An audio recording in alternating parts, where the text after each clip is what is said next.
oil pan is now soaking in some purple power, as you just saw. We're going to let this sit for a couple of days and come back and check on it. Also, the dash 10 drain plug that I ordered for the oil pan got delivered. Let's go grab it. It's a pretty standard item. Just ordered one off Amazon. It's just a dash 10 that we sandwich in the oil pan after we drill a hole in it. Alright, the oil pan's been soaking for a couple of days. Let's go take a look at it.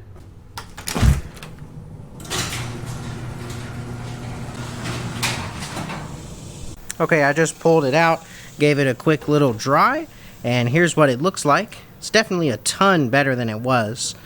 Now, the side that the turbo is on the passenger side, and this is a rear sump engine, so this is the front, this is the back, and this would be the passenger side if we're looking at it straight on. So, we'll be tapping it right here. But before we do that, we got an invite to one of the best meets in DFW, KStyle. So, we're going to take the brick over there. There's going to be a lot of cool cars, and we're going to take a look at them right now.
He's the guy who's running the meet.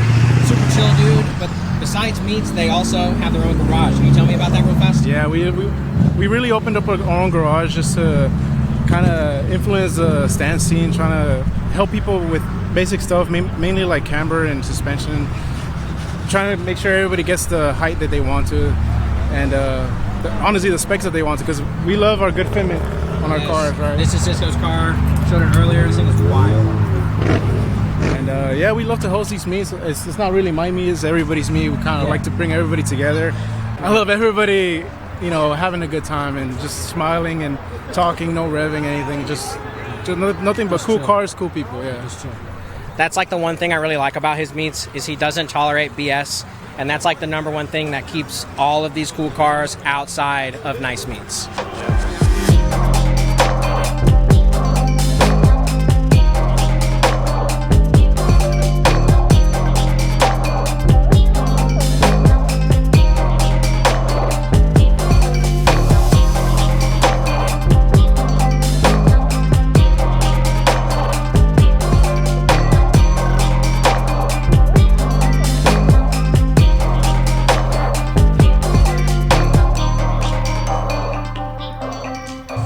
It's the morning after KStyle. Had such a great time and saw everybody and got to catch up. But today, we're supposed to get the engine block for the turbo motor. Now, I was going to go pick it up, however, Mike is just going to bring it over to me.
saw, Mike delivered the Big Rod B230F block. He also brought some oil squirters for the pistons, which I'm super happy about. I didn't know I was getting those.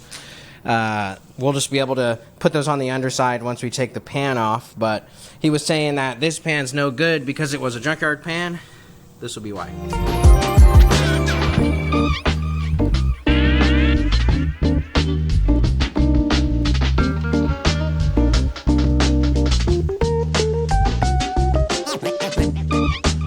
I was talking to Mike a little bit while he was here about where is the optimal place to drill for the turbo drain.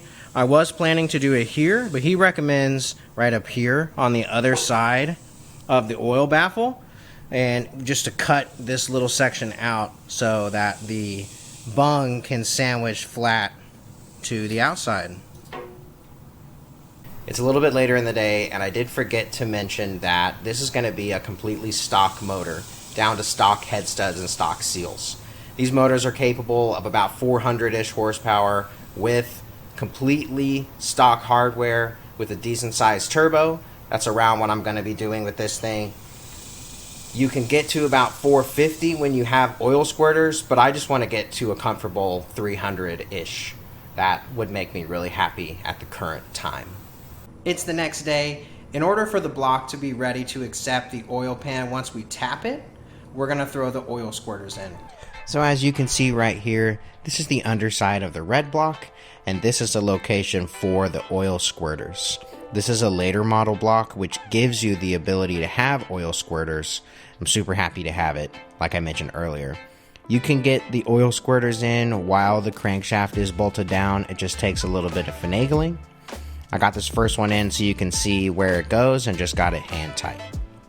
We're going to drop the other three in right now and just get them hand tight, and then we're gonna torque them down.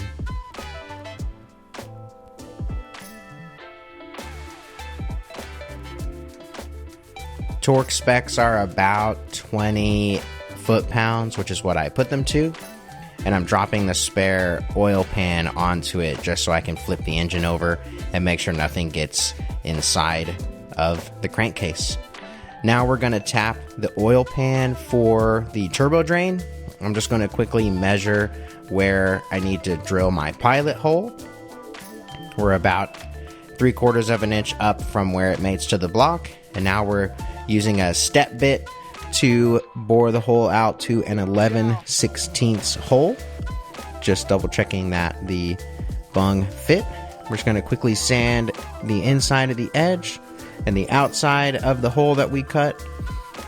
And now we have to notch the baffle. So I drew a little template and bent the baffle up a little bit and then hit it with the Dremel.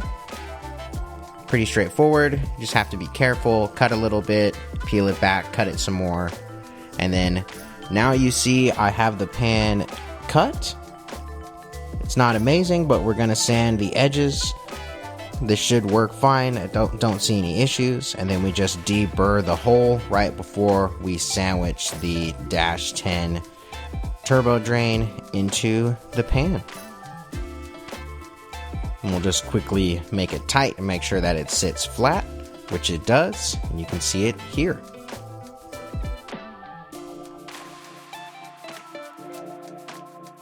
Okay, that was not as bad as I thought it was going to be. It was relatively straightforward, as you saw by the little time lapse. I think the most difficult part was notching the baffle.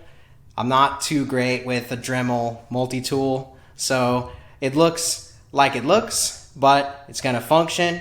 Yeah, like it doesn't look amazing. Like there's a couple of spots that you can tell that the tool got away from me a little bit, but it seats nice and flat. There's a little like O-ring washer that is on both sides. You can see right here, which sitting nice and flat, it's nice and sandwiched. So fingers crossed we don't have any issues with it. But since I just cut a bunch inside the oil pan, I'm gonna need to soak it again in some Purple Power just to kind of loosen anything that might have gotten stuck to the rest of the carbon buildup on the pan. Other than that, it'll get mated up to the block soon. I did forget to order a new PCV hose that is right next to the oil pump for the engine block. So once that gets here, I'll drop that in and then I'll seal up the oil pan. In this video, we got a lot done and we're just getting started. In the next video, we're going to be taking the 531 head to the machine shop to get that surfaced before mating it to the block. We might even paint the block next video, who knows. But for now, the wife and I are at the Arboretum. I want to outro this video with a little bit of cinematic. So again, thank you for watching. See you next time.